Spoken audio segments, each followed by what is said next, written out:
Hey guys, I know I'm late to the party, but we have a new fusion. Let's talk about it. So guys, this is Frostbite and this is another Raid Shadow Legends video for today. I'm introducing to you the new fusion. Most likely you already know everything about it. But I'm dedicating this video on the topic of why you should go for it, right? First off, let's take a really quick look at the kit.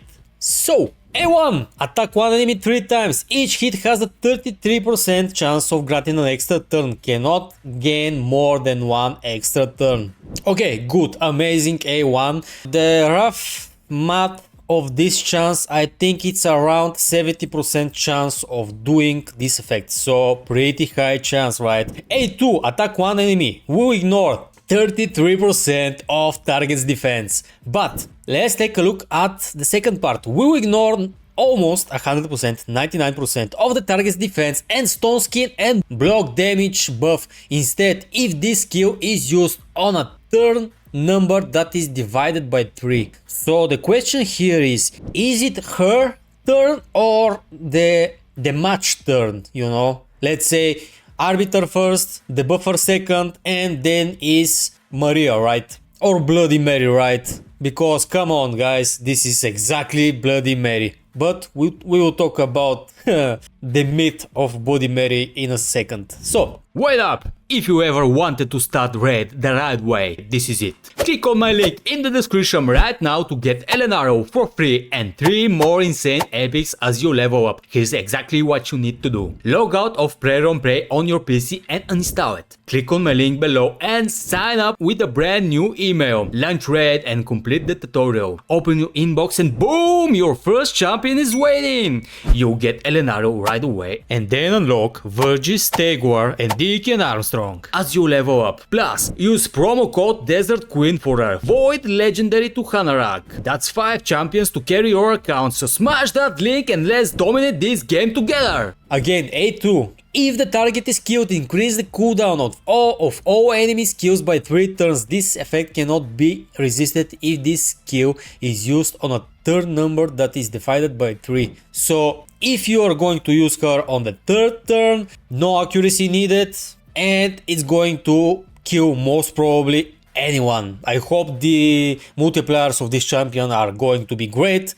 We will wait about that and see about that, right? So, her A3, attack one enemy before attacking, removes all buffs from all enemies. This effect cannot be resisted by enemies with a number of buffs that is divisible by 3. So 3, 6, 9, you know the drill, but probably this effect will be used, let's say, on the 3 or the 6 buffs, right? 9 buffs, kinda unusual, especially in arena. We will attack all remaining enemies with less than 66% HP. So basically, if she's a second damage dealer, nuker or whatever, and somebody is left with a 66% HP, she will do more damage. She will do an AoE attack, right? And the second part grants an extra turn if this champion is under a number of buffs that is divisible by 3. So let's say you put this girl in a stone skin, right?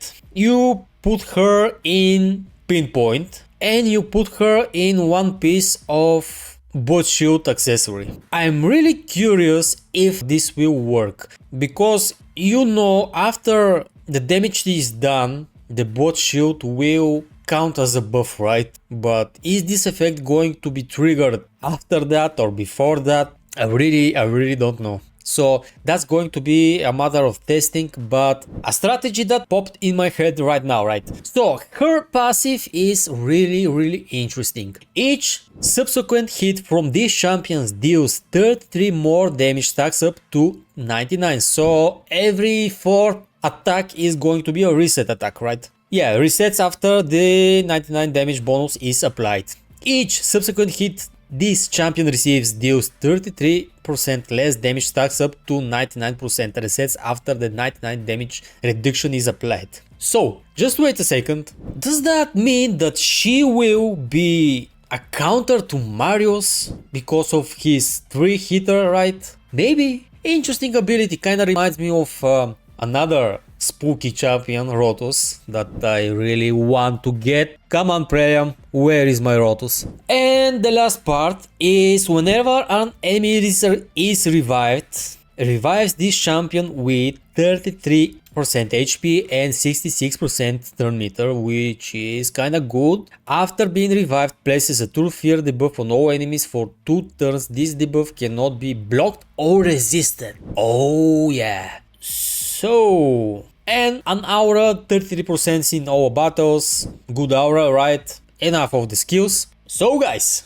take a look, first of all, of this champion's model, of the graphics, right? Again, the art department of Plarium is putting some really good work, right? So, the myth of Bloody Mary, if you don't know, yeah, maybe in the West it's called Bloody Mary. Yes, it's called Bloody Mary. Where I am from, the Balkans, the Slavic countries, it's not called Bloody Mary, it's called something else, but I'm not going to talk about how it's called because it's kind of weird. But we have a really similar mythical creature, right, in our folklore. So the myth is, if you say her name 3 times in a mirror, she will appear. When I was a kid, yeah, we did this kind of stuff. And it was pretty scary because we are in a basement, all dark and everything. There was a mirror and it was spooky, right? But enough of that. I think Plarium really did a good job representing the myth, the folklore around this character. But I really don't know why they called her Sanguine Maria, right?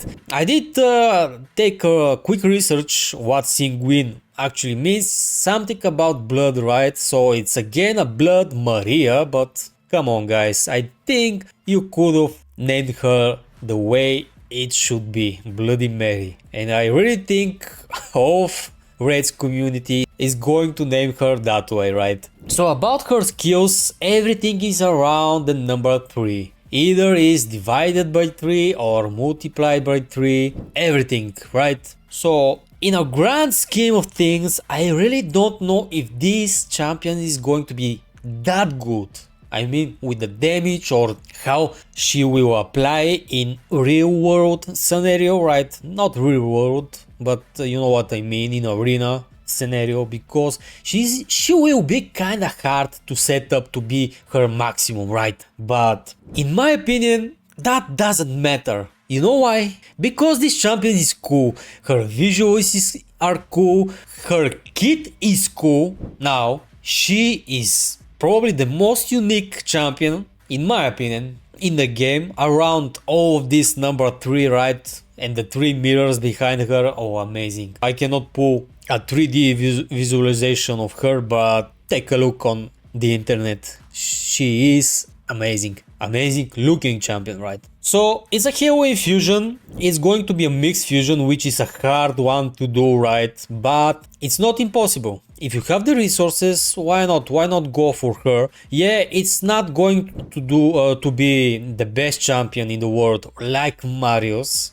but it's a really unique champion. I think she will be used somewhere. She will be fun because of the random aspect of her ability. I don't know, but I really like random things. Maybe that's why I hate polish shards. But enough of that. So guys, the mixed fusion, right, is you need to gather fragments for 4 epics and then fuse these 4 epics and then level them up and fuse Maria, Bloody Mary, which is going to be hard. It's going to be really hard because, let's be honest, that is probably the most hard. I remember Brogni, right?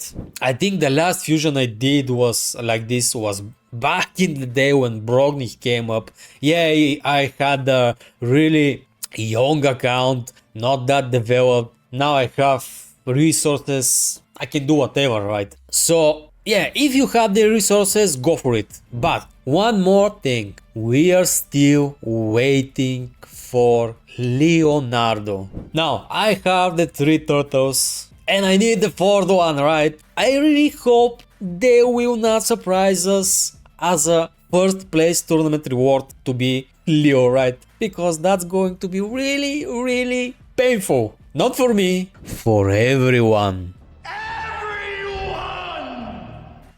Okay guys, let's wrap this video up. My opinion, cool champion, great design, I'm going for her, no matter what. Tell me in the comments if you're going for her or not and why. So guys, have a great day, have a great weekend and peace.